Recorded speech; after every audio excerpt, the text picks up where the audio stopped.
彼の名前を言ってみろ。ラテン語で。ジュリアス・カエサル？ベニー、BD、ビーキー？やっぱり何か違う気がしますね。あら、サナエさんが本なんて広げて珍しい。何かの詠唱中ですか？いえ、棚を整理してたら昔取ってたノートが見つかって、ローマについてだったらしいんですけど、それで懐かしくなって読み返してみたと。でも読めなくて。そんなに字が汚かったんですか？そんなわけないじゃないですか。でもちょうどよかった。これどうやって読むんですかね？ラテン語ならユリウス、カエサル、ウェニー、ウィーディ、ウィーキー。これでも最初は J で始まってるんですよ。だから最初はジュリアスじゃないと。さっきジュリアス・カエサルと読まれてましたが、これは英語とラテン語の混じりで、ジュリアス・シーザーが英語、ユリウス・カエサルがラテン語です。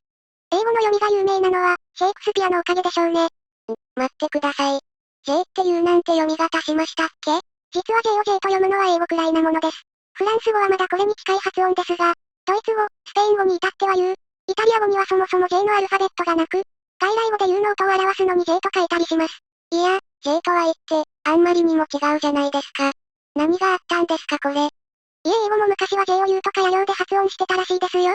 聖書に出てくるヤコブって、英語では今でこそジェイコブかジェームスって書かれますけど、1000年前だとヤコバム、そこから約400年経ってようやくジャミズですから。つまりおかしいのはむしろ英語？世界共通語のくせに？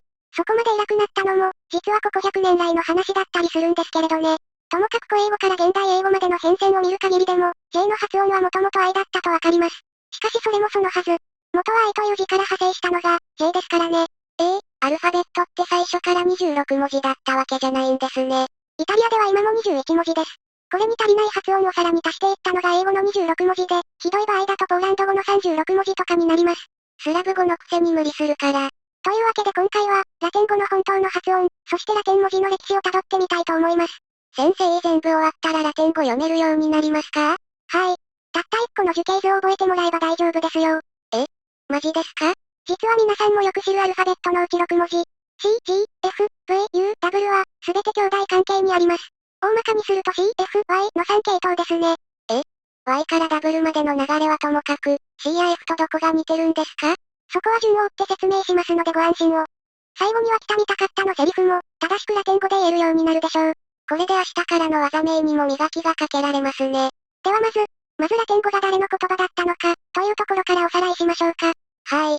これは名前の通りラテン人という、今のローマ周辺地域にいた人々の言語で、碑文などから確認できる最も早い年代は前7世紀から6世紀。中近東で生まれたアルファベットを、ギリシアとエトルリアから教わったのが始まりですね。ギリシアはわかりますけど、エトルリアって今の中部イタリアにいた人々で、丘の上に引きこもって地下に墓地を作るのが好きだった、陰湿な技術者集団です。彼らがいなければローマ街道も、コロッセウムに代表される剣闘士試合もローマにはありませんでした。割と重要な人たちなんですね。はい。ローマが共和制へと移行するまでにはほとんど同化されて、歴史の表舞台から消えましたが、その遺産は、しっかりと受け継がれました。その一つがアルファベットで、これにギリシア文字を足していったのが、ラテン文字の原型になります。ここまでが前5世紀、ちょうど12両法が作成された頃の話です。意外ですね。てっきりすべてギリシア由来なのかと。まあエトルリア文字もギリシア文字のほぼパクリみたいなものなので、あながち間違いじゃございません。ただ、この人たちが間に挟まったことで、ラテン文字には今日まで続く混乱が残りました。それが C についての話です。例えば冒頭の名前、カエサルの綴りを思い出してください。これ、C から始まっていますけど、実際は K と同じ読み方をしましたよね？ C のままで読むと、英語になるんでしたよね。実はラテン語の C はすべて K の読み方をします。なのでキケロなども綴りは、CICELO です。それだとチチェロになるんじゃ。英語圏の方は実際にそう読まれます。が、ラテン語では基本 C は K として扱われます。ならば K の存在意義とは、それは当人たちも困惑していたようで、カレンダーへの省略表記がカル。だったり、しかも QU でも同じ音が表現できたので、C、K、Q の字は混同されていました。一体なぜそんな面倒なことに。その理由は、キケロが生まれるよりさらに700年前、アルファベットが導入された当初に遡ります。これら3文字は、エトルリアから教えられた文字なんですが、実はエトルリア人自身も、これらの音を区別できていませんでした。アホすぎませんか。直輸入の弊害ですね。紹介元のエトルリアの方は後に全て C で統一するようになりましたが、ラテン語では若干の区別を持たせようと努めたようです。そして今度はエトルリアにも、ギリシア語にもなかった区別を生み出しました。それが G です。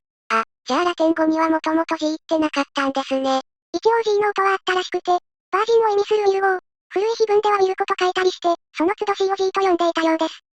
こうして C と G がエトルリアの影響で生まれたんですが、これの元の字はギリシア文字のガンマです。この形を見て、何か気づくことってありませんか？これに棒を一本付け足せば、次の文字に繋がります。次。あと残ってるのは F、V、U、W の4文字。ガンマに似てるのは、F ですか。はい、ここからは F の話です。実は F って元はビガンマといって、ガンマが2つって意味。ダブルの音を表すのに、ギリシア語の方言から借りてきたのが始まりだそうです。待ってください。ギリシア語のガンマって、G のことですよね。それがどうしたら F や W になったりするんですか？いえ、便宜的に G を当ててますけど、ギリシア語のガンマって実はすごい柔らかい音で、G と C の中間、前後の文字によっては Y、U、W の音を持ちます。Γεωγραφία. Γεωγραφία. そういえばガンマって、小文字にしたら Y みたいな形になりましたね。逆にギリシア語には F ってないんですか？ファイという字で F の音を表せましたから、必要なかったんでしょう。ビガンマが F の音になっていったのも、おそらくは同様の理由です。なるほど、ラテン語には U と W はすでにあったんですね。いえ、この2つの文字はラテン語にはありません。では最後の話に移りましょう。実はこの2文字ができたのは、中世に入ってからで、古代では V と書いて、U の音を表していました。逆に V の音がなかったんですね。はい、この名残が W で、V を2つ並べて、U が2つと読むのはこれが理由です。なので冒頭の B2BDB キーは、正しくは W2、WD、WE キーとなります。ずっとぶって発音してました。恥ずかしい。しかし、ここまでわかれば発音の基本はマスターしたも同然です。では、最後に読んでみましょう。J を I にして、ユリウス、C を K と読むから、次はカエサル。それで V を U と読むから、W2、WD、WE キーと。これできた、見た、買ったと、ラテン語で言えたことになります。なんだか読み方が違いすぎてびっくりですね。